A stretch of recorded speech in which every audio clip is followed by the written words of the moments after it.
La semaine dernière, nous avons eu la visite du pasteur Alan Kasonga et il nous a introduit dans notre nouvelle thématique « Lorsque l'Esprit souffle ». C'est le nom de notre nouvelle thématique « Lorsque l'Esprit souffle ». Et cette thématique va parler du Saint-Esprit. Et lorsqu'on me parle du Saint-Esprit, je pense surtout à ces quelques personnes, comme par exemple ce jeune homme qui a consommé des drogues dures. Pendant de nombreuses années, il en a consommé. Et alors qu'il était accompagné par sa famille, par son église locale, il n'arrivait pas à se détacher de ces drogues. Mais à un moment donné, alors qu'il est visité par le Saint-Esprit, rempli de l'Esprit, il a cette profonde conviction qu'il est maintenant capable de tout arrêter. Et alors il commence à rencontrer divers experts, et notamment son médecin, et après plusieurs rendez-vous, plusieurs analyses, son médecin lui avoue que à l'avenir, combien même il arrête de consommer de ces drogues, il sera difficile pour lui de trouver une formation, un diplôme et même un travail. Ce sera difficile pour lui d'avoir une vie normale parce que ses capacités intellectuelles ont été dégradées par les drogues. Mais il est rempli de l'esprit, il a sa conviction et il avance semaine après semaine, mois après mois, conscient que Dieu peut le renouveler. Il a eu le bac, il a eu un diplôme post-bac. Aujourd'hui, il a un travail bien normal parce que ses capacités intellectuelles ont été renouvelées, remplies de l'esprit, sa vie est transformée. Lorsqu'on parle du Saint-Esprit, je pense également à cette femme qui voit les années passer et elle se sent seule. Elle n'est pas une maman, elle n'est pas une épouse et son célibat lui pèse comme un fardeau important. Et à un moment donné, alors qu'elle remet pour la énième fois son sentiment de solitude et le poids de son fardeau entre les mains de Dieu, mais remplie de l'esprit, elle reçoit une conviction comme jamais. Et selon cette conviction, selon ce qu'elle ressent dans la présence de Dieu, elle est censée aller à un endroit, à un moment donné, pour rencontrer une certaine personne. Et alors elle fait confiance à cette parole et lorsque le moment est arrivé, elle va à l'endroit et elle cherche la personne qu'elle est censée découvrir. Elle le rencontre, elle discute avec lui, elle fait connaissance avec lui, il est chrétien, ils partagent la même foi. Et quelques années plus tard, ils se sont mariés et 2 ans plus tard, ils ont eu des enfants. Et aujourd'hui, c'est une famille nombreuse, accomplie, épanouie, heureuse, parce que remplie de l'esprit, Dieu les a conduits. Lorsqu'on parle du Saint-Esprit, je pense également à cet enfant qui a vécu dans une sphère familiale dangereuse où il y avait mensonge et trahison et d'autres histoires plus sombres. Et un juge rentre dans cette affaire familiale et il décide de sortir l'enfant de cette famille et de le confier à une famille d'accueil. Les années passent. Et la famille d'accueil a la possibilité d'emmener cet enfant dans une fête de Noël, dans une église. Et l'enfant vient, et il écoute du début jusqu'à la fin, et rempli de l'esprit, le prédicateur commence à bombarder de vérités bibliques encore et encore et encore. Et l'enfant écoute. Le soir, il n'en parle pas à sa famille d'accueil. Dans la semaine, il n'en parle pas. Les semaines, les mois sont passés, et il ne parlera pas de ce qu'il a entendu dans cette église. Mais quelques années plus tard, alors que le juge de l'affaire estime que l'enfant peut retourner dans sa famille, dans ces moments, dans ces événements particuliers, l'enfant va avouer à la famille d'accueil qu'il se souvient de ce qu'il a entendu, parce que rempli d'esprit, le prédicateur avait déclaré une vérité inoubliable. Lorsqu'on parle du Saint-Esprit, je pense à ce jeune qui... Il n'avait pas accès à un téléphone, mais il avait accès à Internet depuis un ordinateur, il avait accès à la télévision, il avait accès alors à la pornographie. Et très rapidement, il en est devenu dépendant. Il était bien conscient vous savez, le business malsain qu'il y a dans les coulisses de la pornographie, et il était bien conscient que cela était en train de le formater, de le détruire de l'intérieur. Mais pourtant, il n'arrivait pas à s'en détacher, mais il en était devenu dépendant. Et dans sa souffrance, il ne savait pas vers qui se tourner. Mais à un moment donné, rempli de l'esprit, il a cette conviction profonde qu'il est capable de s'en détacher. Et dans cette conviction, il a à cœur de prendre chaque jour un temps de louange et d'adoration avec Dieu. Dès qu'il rentre du lycée, il s'enferme dans sa chambre, il met la musique à fond et il loue Dieu. Le week-end, il descend dans la cave, il ferme la porte, il met la musique à fond et il loue Dieu encore et encore et encore. Et les semaines sont passées et il a été libéré de sa dépendance à la pornographie parce que rempli de l'esprit, Dieu l'en a libéré. Mais je pense également à cet homme. Je pense à cet homme qui il a 35 ans et tout le monde connaît son impulsivité, son agressivité. Ce n'est pas juste un de ses traits de caractère discrets, mais tout le monde sait notamment cet événement où en hiver, alors qu'il était à la patinoire avec son épouse, il y a eu une altercation en public avec d'autres personnes qui étaient dans la patinoire et il y a eu de la violence. Et tout le monde dans son entourage, ses amis, ses collègues savent à quel point il est animé par la colère et l'agressivité. Mais rempli de l'esprit, Dieu a affiné son cœur, son caractère, sa nature. Et les semaines, les mois sont passés. Et tous ceux qui le connaissaient comme étant un homme colérique, ils ont été étonnés de voir une transformation. Parce que je l'ai connu, il avait une 60aine d'années. Et plus personne ne parlait de cet homme comme un homme en colère. Mais tout le monde parlait de lui comme un homme doux. Personne ne l'appelle par son nom de famille, mais tout le monde l'appelle par son prénom. Il est le premier à tendre les bras pour pouvoir nous embrasser, nous prendre dans ses bras. Il est rempli d'affection et de douceur. C'est un homme radicalement transformé parce que le Saint-Esprit a agi dans sa vie. Lorsqu'on parle du Saint-Esprit, on parle de celui qui est capable divinement de nous transformer de l'intérieur, celui qui est capable de chambouler notre vie, celui qui est capable de faire une œuvre radicalement différente. On parle évidemment de la personne du Saint-Esprit. C'est une des personnes de la Trinité. On parle du Père, le Créateur. On parle de Dieu le Fils, le Sauveur. Et on parle également de Dieu le Saint-Esprit, le Consolateur ou le Défenseur selon les traductions. Et pour les premiers chrétiens, c'était une évidence d'être en communion avec le Saint-Esprit. Pourquoi ? Parce que les premiers chrétiens, et je pense particulièrement aux premiers disciples de Jésus, les 12 premiers disciples, ils ont vécu pendant 3 ans avec Jésus. En l'espace de quelques heures avec Jésus, ils en étaient passionnés de ses enseignements, passionnés de sa compassion, passionnés de son attitude, passionnés de ce que Jésus disait, faisait, passionnés de ses miracles, de ses prodiges. Ils étaient passionnés de Jésus-Christ. Et lorsque Jésus est mort sur la croix, pendant 3 jours, ça a été 3 jours avec un vide dans leur cœur. Mais 3 jours après, le vide s'est refermé immédiatement parce que Jésus a vaincu la mort et il est ressuscité. Alors pour eux, le vide s'est ouvert, mais il s'est refermé aussitôt parce que 3 jours après, Jésus était de nouveau avec eux. Mais 40 jours plus tard, lors de l'ascension, Jésus est parti. Et le vide dans leur cœur s'est à nouveau fait. Ceux qui étaient passionnés par Jésus-Christ l'ont vu partir. Qui va les accompagner? Qui va protéger leur foi? Qui va consoler leur âme? Et à ce moment-là, lors de la Pentecôte, le Saint-Esprit arrive et il est le consolateur de l'absence de Jésus et le défenseur de leur foi pour vivifier, pour accompagner, pour défendre leur foi. Il est le consolateur, le défenseur, c'est le Saint-Esprit. Dans un instant, on va lire un premier passage que je trouve magnifique et qui nous parle évidemment du Saint-Esprit. Mais juste avant, c'est la 2e semaine, le 2e dimanche où on parle de cette thématique lorsque l'Esprit souffle. Et lorsqu'on regarde la population de notre assemblée, il y a certaines personnes qui ont peut-être un arrière-plan spirituel ou un arrière-plan de culture d'église où malheureusement on a nié l'action du Saint-Esprit. On a dit que l'action du Saint-Esprit a été pertinente il y a 2000 ans avec les apôtres, mais qu'actuellement, l'action du Saint-Esprit, elle n'était plus utile ou elle n'existait plus.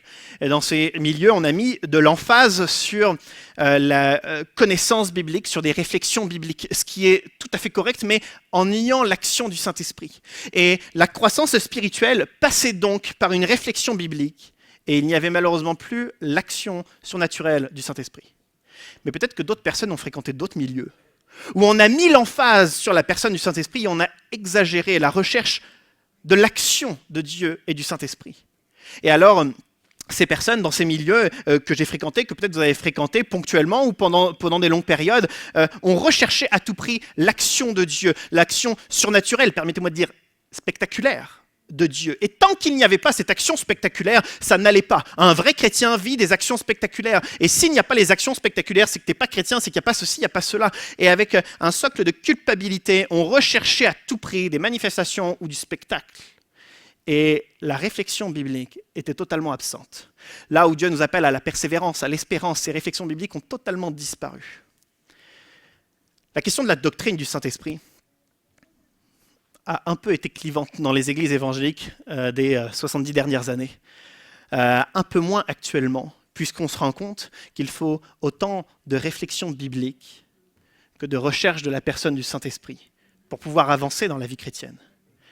Ce n'est pas nous, Église du Mont-Gargan, avec arrogance qu'on va dire qu'on a trouvé la vérité et qu'on connaît précisément la doctrine du Saint-Esprit, mais je suis prêt à dire que toutes les églises évangéliques ont 95% sont sur la même longueur d'onde et croient à la même chose. Il y a juste un petit 5% où on est peut-être en désaccord sur peut-être un don spirituel ou deux par-ci par-là, mais permettez-moi de dire une chose, ça ne remet pas en question ni notre fraternité, ni notre passion de Christ, ni notre salut. Alors, durant toute cette thématique, peut-être que quelquefois, on va aborder des sujets auxquels certains sont moins à l'aise, ou peut-être que vous attendez qu'on aborde certains sujets, parce que ce sont des sujets auxquels vous recherchez ou vous aspirez particulièrement. J'aimerais dire qu'avec respect, on va essayer évidemment de choquer personne, mais on va simplement, semaine après semaine, comme on le fait chaque dimanche, lire un passage biblique et dire ce qu'il dit, avec humilité, avec simplicité, et que combien même il y a peut-être un 5% de différence entre les uns et les autres, cela ne remet en question ni notre salut, ni notre passion pour Christ, ni notre fraternité. Ce matin, nous n'allons pas donner les réponses à tout. On va voir juste peut-être une ou deux choses, mais semaine après semaine, on va travailler ensemble sur cette doctrine du Saint-Esprit et on va découvrir ce qui se passe dans ma vie, dans notre vie, dans l'Église, lorsque l'Esprit souffle. Amen. Alors, je vous propose qu'on puisse commencer à lire un passage. On va lire dans Ézéchiel au chapitre 47. Ça va être un long passage, mais on va le lire ensemble. Juste avant de le lire, Ézéchiel est un prophète, un homme de Dieu consacré. Et il reçoit de la part de Dieu certains messages, certaines prophéties pour les retransmettre au peuple.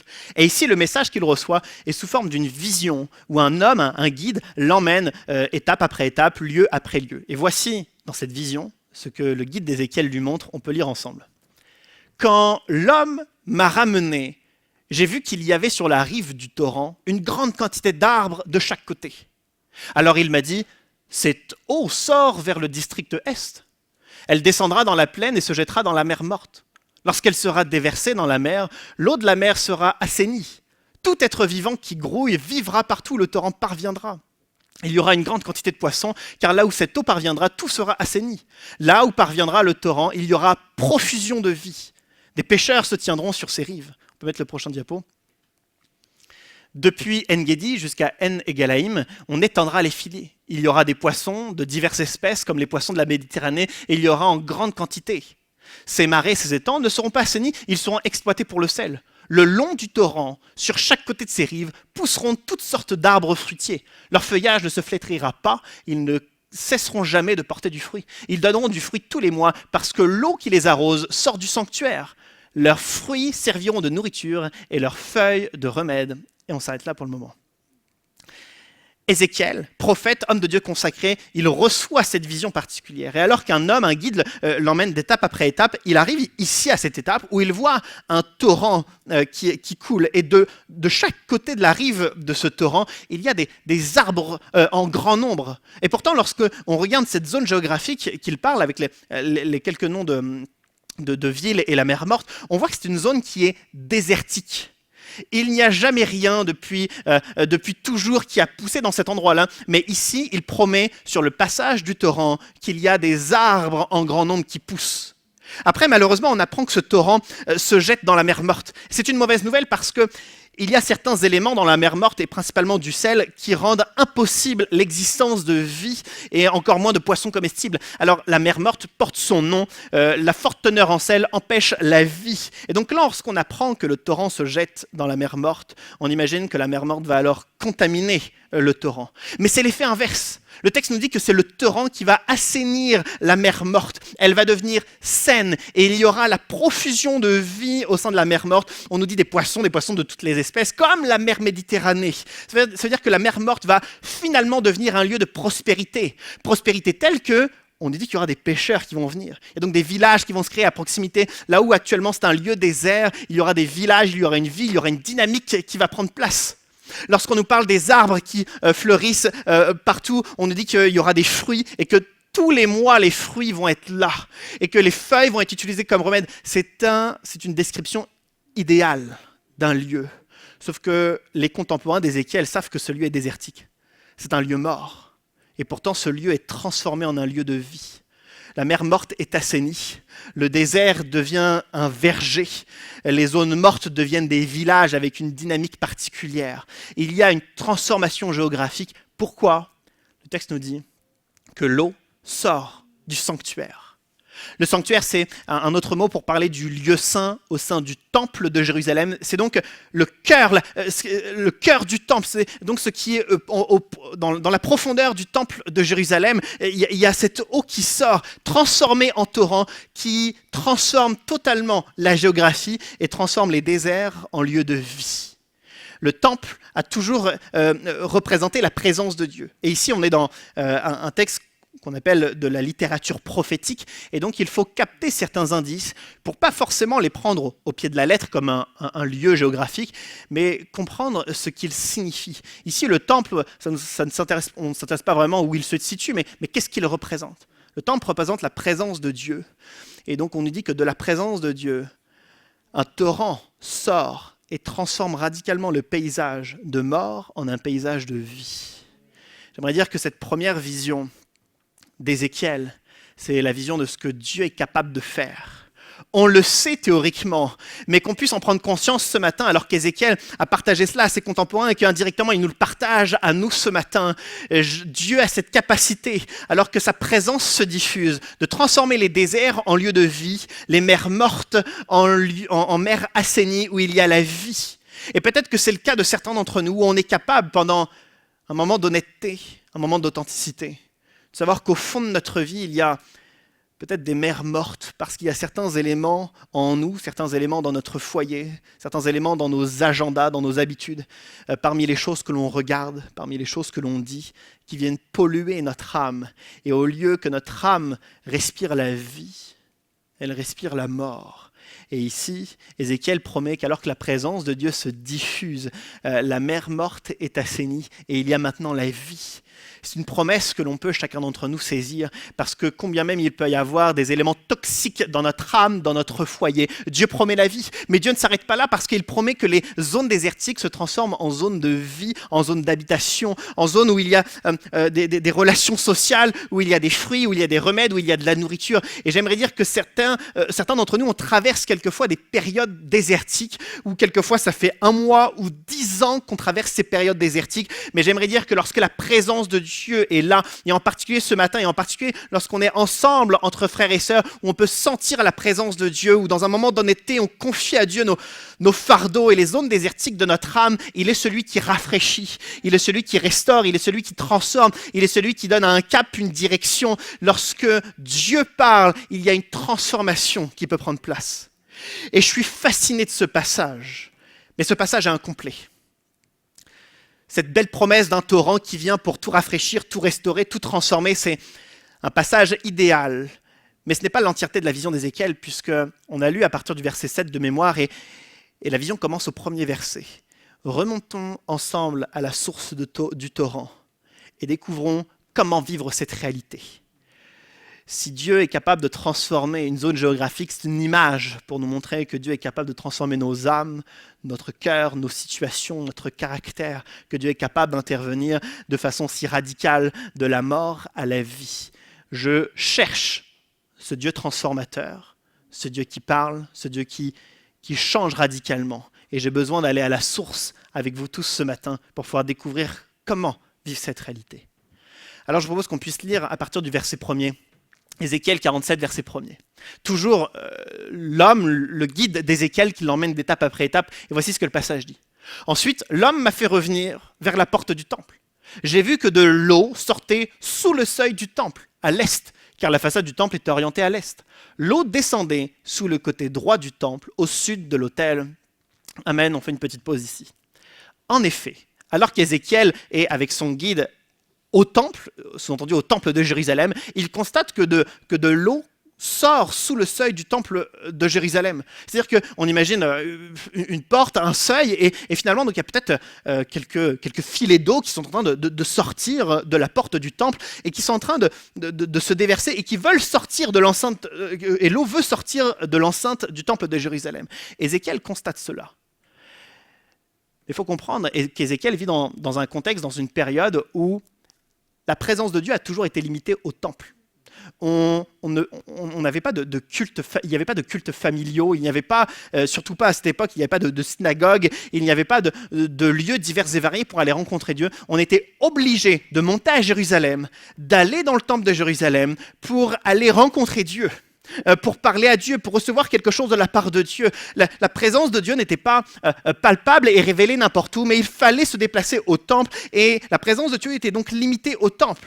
Et ici, Ézéchiel apprend quelque chose de nouveau, c'est que le temple, symbolisant la présence de Dieu, il y a une eau qui y sort et qui est en train de sortir du temple, comme si que la présence de Dieu n'allait plus être cantonnée au temple de Jérusalem, mais elle allait se diffuser à l'extérieur, elle allait se propager à l'extérieur.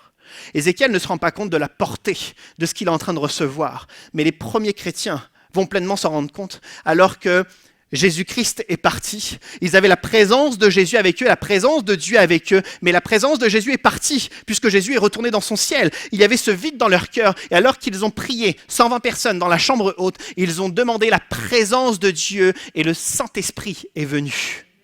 Ce que Ézéchiel ne savait pas, c'est alors que l'eau est en train de se diffuser hors du temple, il ne comprenait pas qu'il était en train d'annoncer que le Saint-Esprit, la présence de Dieu, allait se diffuser hors du temple et qu'elle allait être accessible, non pas seulement dans les 4 murs de l'enceinte du temple, mais partout, tout le temps, avec n'importe qui, sans que nous ayons besoin d'aller voir un sacrificateur, un pasteur, un prêtre, un apôtre ou qui que ce soit, mais quiconque, partout et tout le temps, peut avoir accès à cette chaleur de la présence de Dieu.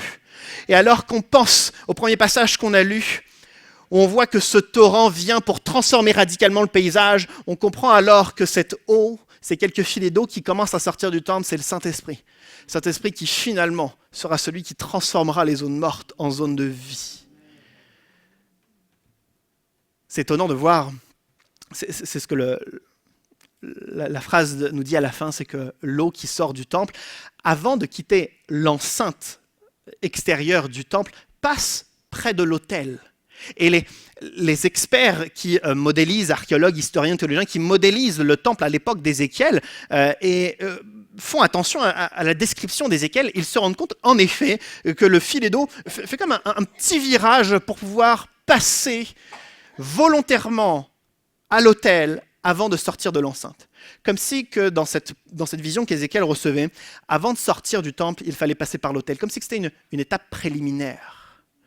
L'autel, à l'époque d'Ézéchiel, représentait ce lieu où on sacrifiait des animaux.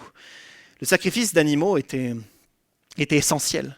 Et le peuple qui venait pour faire un sacrifice d'un animal, il venait avec leur dégoût. Ils étaient dégoûtés de devoir tuer un animal innocent. Mais leur dégoût était similaire au dégoût qu'ils avaient de leurs fautes et de leurs péchés. Et donc le sacrifice d'un animal était nécessaire pour montrer leur dégoût de leurs propres fautes, leur dégoût de leur état, leur dégoût de leurs péchés.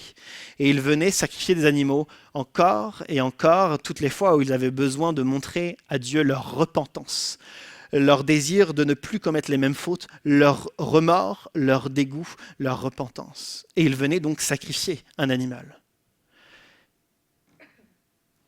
Alan Kasonga, la semaine dernière, a utilisé une expression qui était forte, et je suis sûr qui a interpellé plusieurs et qui m'a interpellé. Alan Kasonga disait la semaine dernière dans sa prédication sur le Saint-Esprit, que le Saint-Esprit voudrait bien prendre toute la place, si et seulement si, toute la place en nous, si et seulement si nous détestons le péché. Le Saint-Esprit ne peut pas cohabiter en même temps que des fautes, des mauvaises habitudes du péché. Mais le Saint-Esprit veut que nous puissions nous épurer. Il veut nous épurer afin de prendre toute la place. Et ici, en l'occurrence, l'eau qui sort du temple, symbolisant le Saint-Esprit qui s'apprête à se diffuser, à se propager et à être pertinent pour chacun d'entre nous, il veut l'être si et seulement si il y a cette étape préliminaire de la repentance. Si et seulement si on est capable de dire « je hais » le péché. Alors, évidemment que théoriquement, tout bon chrétien dit qu'il est le péché. Mais réellement,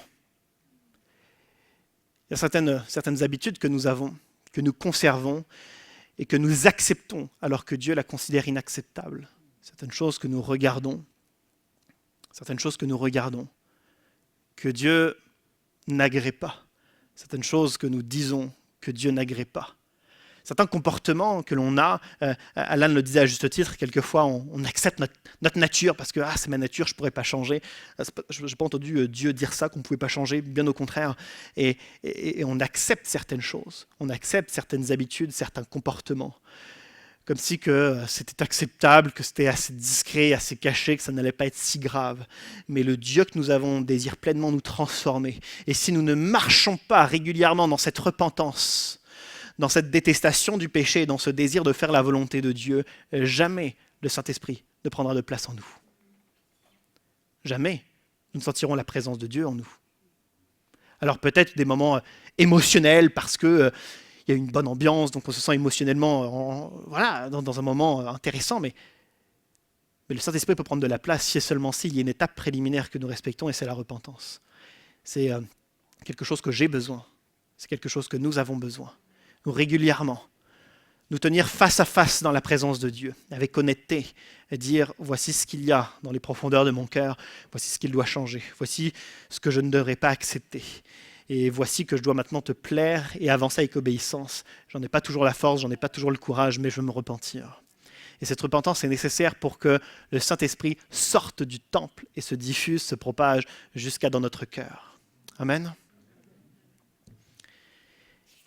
Alors Ézéchiel voit cette eau sortir du seuil de la porte du temple, donc certainement quelques filets d'eau, et la vision se poursuit. Son guide, l'homme, lui permet d'avancer un peu plus loin. Donc c'est les versets qui suivent.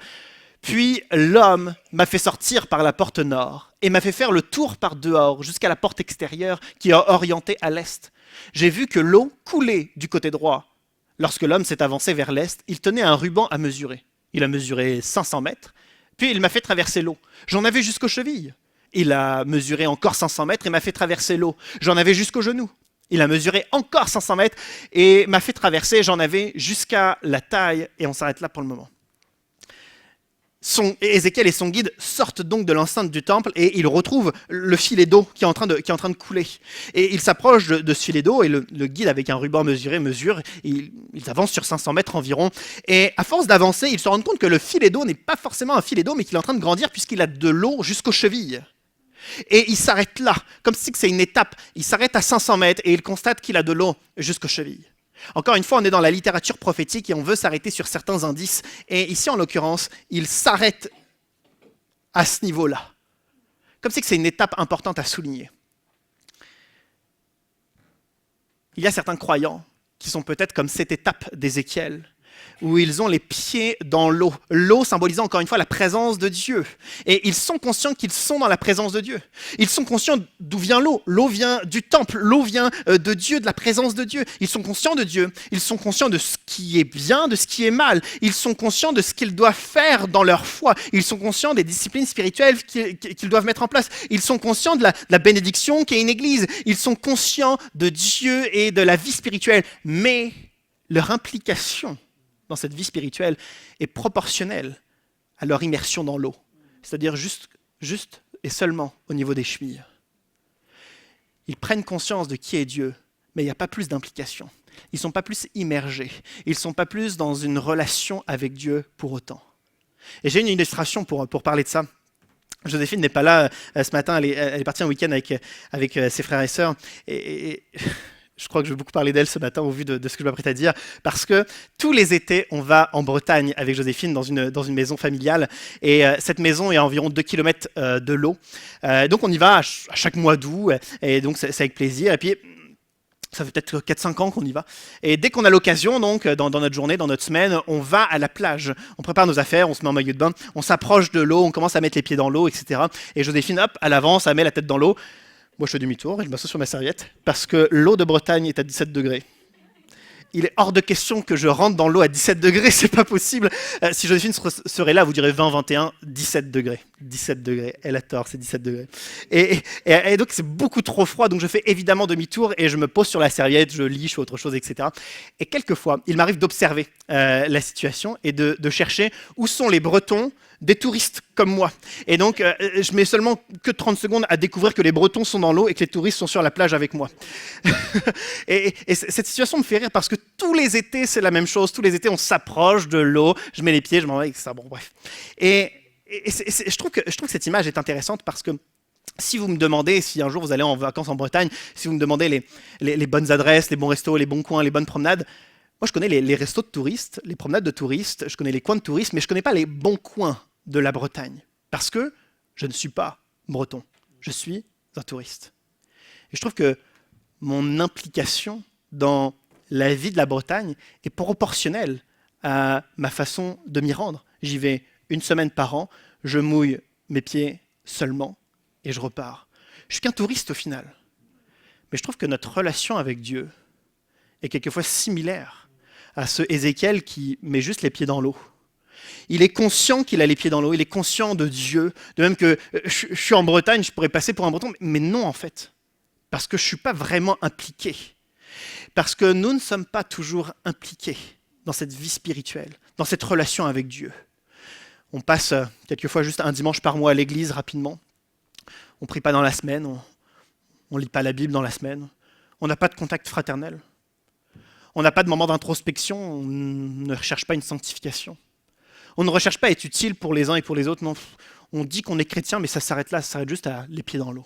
Et il n'y a pas de dynamique spirituelle, il n'y a pas de recherche de Dieu.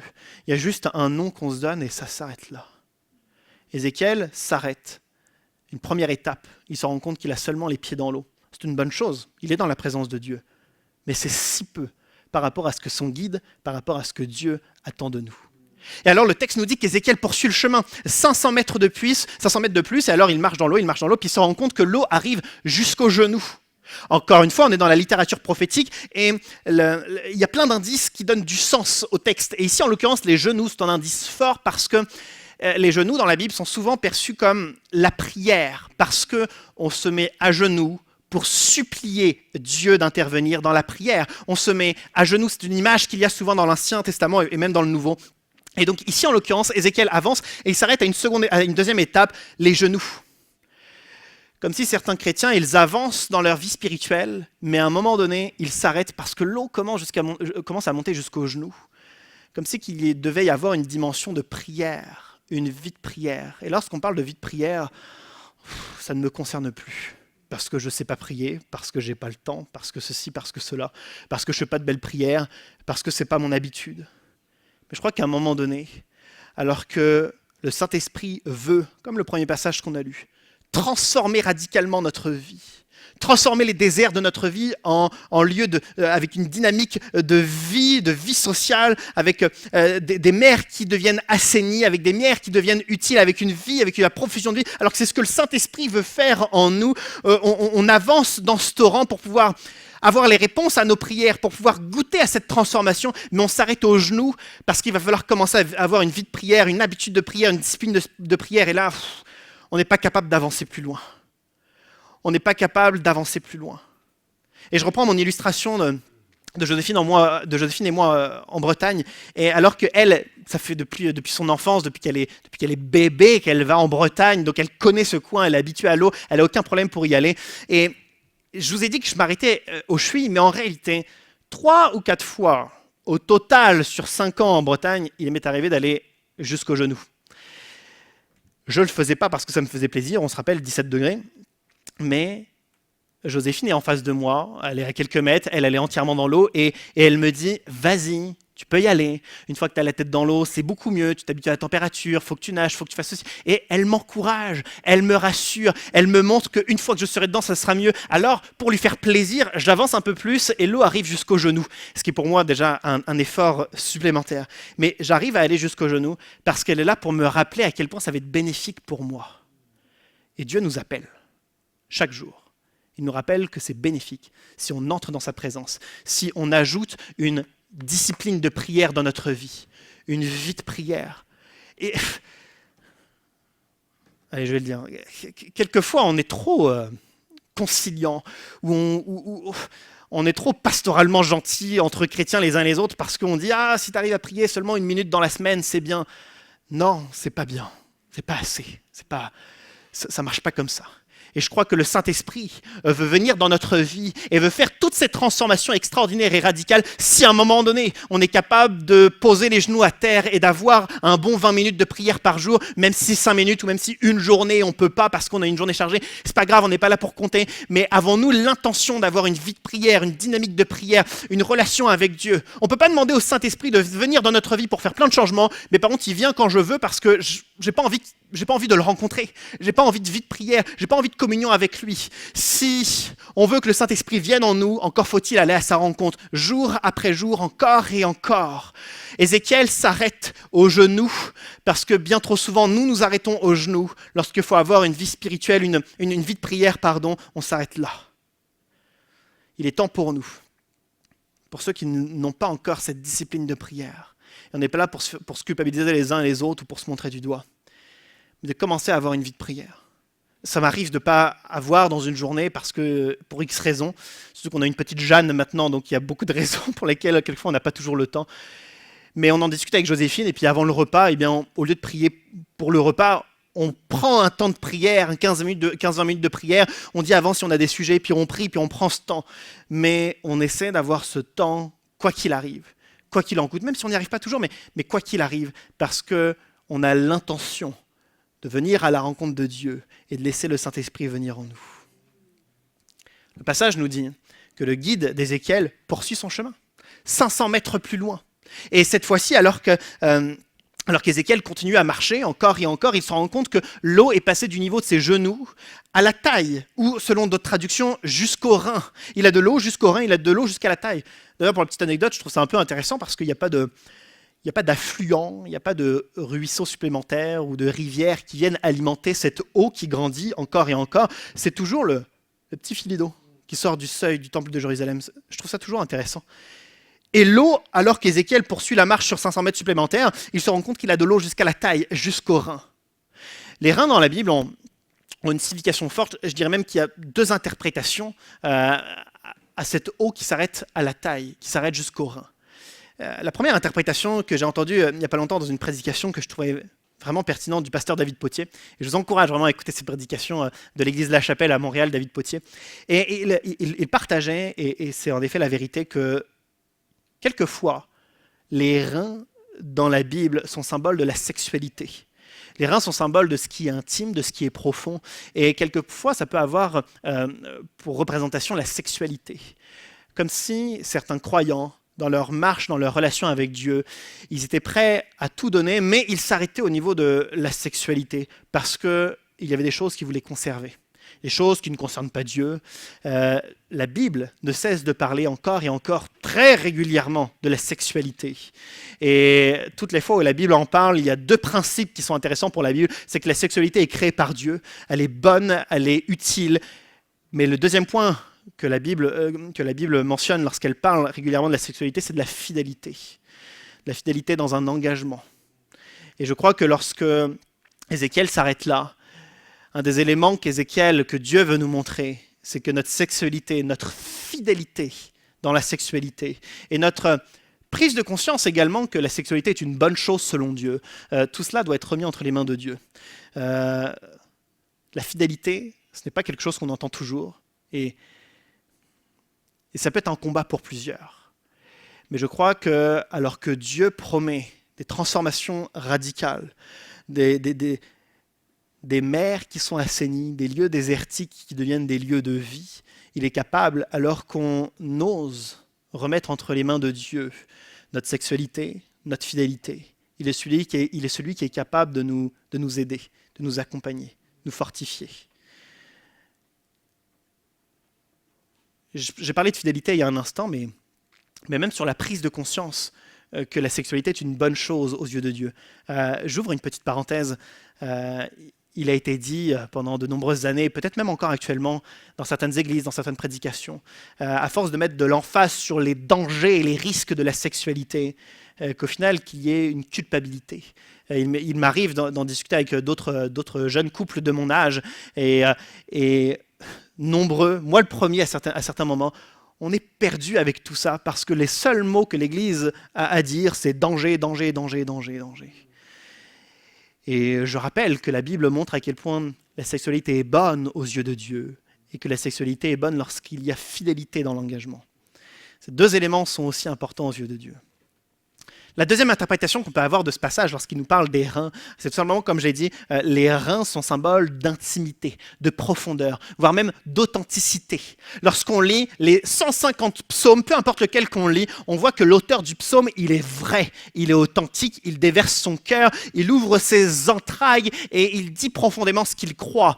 L'auteur des psaumes n'est pas là dans la douceur, la bienveillance et le respect, il est là pour parler de ses colères, de ses luttes, de ses ennemis. Il dit des choses quelquefois qui sont complètement incohérentes, ou quelquefois il dit « brise les dents de mon adversaire ».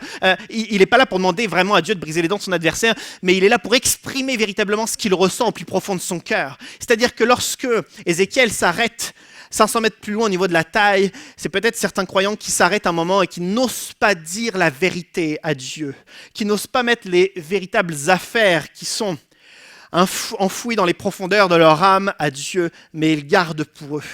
Ils gardent une part de secret, parce qu'il y a certains mensonges qu'on préfère garder, certaines situations qu'on préfère garder, certains comportements, certaines habitudes qu'on préfère garder. C'est dans le secret, entre moi et moi-même, ou entre moi et mon conjoint, ou entre moi et ma famille, mais on ne va pas le dire à Dieu, on ne va pas essayer de changer, on ne va pas essayer d'aller plus loin, mais on garde cela pour nous. Mais le guide d'Ézéchiel, il désire encore avancer. Et toutes les fois où on s'arrête là, toutes les fois où on n'est pas honnête, sincère et humble devant Dieu, le Saint-Esprit ne peut pas alors faire cette transformation radicale dont nous avons tellement besoin. On va lire le dernier passage qui nous parle de cette vision. L'homme a mesuré encore 500 mètres. C'était devenu un torrent que j'étais incapable de traverser, car l'eau était si profonde qu'il fallait y nager. C'était un torrent qu'on ne pouvait pas traverser. Amen. L'homme fait un ultime 500 mètres de plus.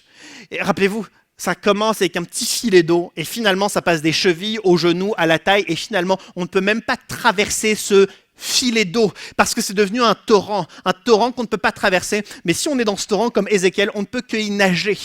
Et ça nous parle d'une dimension que Paul ne cesse d'aborder, c'est d'être rempli de l'Esprit. Le but de cette prédication, c'est de répondre à cette question. Comment être rempli de l'Esprit ? Parce qu'ici, on a un Ézéchiel qui ne cesse, étape après l'autre, de découvrir un peu plus Dieu, de découvrir un peu plus la présence de Dieu, de découvrir un peu le Saint-Esprit qui se diffuse. Mais il comprend qu'il ne pourrait être rempli de l'Esprit si et seulement si il ne commence pas par la repentance, s'il ne poursuit pas par une implication spirituelle réelle, s'il ne commence pas à avoir une vie de prière et s'il ne commence pas à être authentique, sincère et honnête vis-à-vis de Dieu. Et lorsqu'on passe une étape après l'autre, comme Ézéchiel, si on traverse une de ces étapes, l'étape après l'autre, on arrive jusqu'à ce torrent, où on est baigné dans ce torrent, où on ne peut que y nager. Cette dimension, Paul l'aborde comme étant remplie de l'Esprit. Tout à l'heure, on a souligné le fait qu'il n'y a aucun affluent, aucune rivière, aucun ruisseau qui vient alimenter cette eau. C'est-à-dire que c'est Dieu seul qui pourvoit et qui augmente le niveau d'eau au fur et à mesure. J'aimerais dire que de même que chacun d'entre nous, on est peut-être à une étape différente dans ce torrent, mais au moment où on avance à une étape supplémentaire, c'est Dieu qui pourvoit afin que l'eau puisse augmenter jusqu'à que petit à petit, passant par la repentance, passant par une implication réelle dans notre vie spirituelle, passant par une vie de prière authentique, passant par des moments de sincérité et d'honnêteté vis-à-vis de Dieu, jusqu'à ce que Dieu augmente le niveau de l'eau afin que nous soyons pleinement remplis de l'Esprit.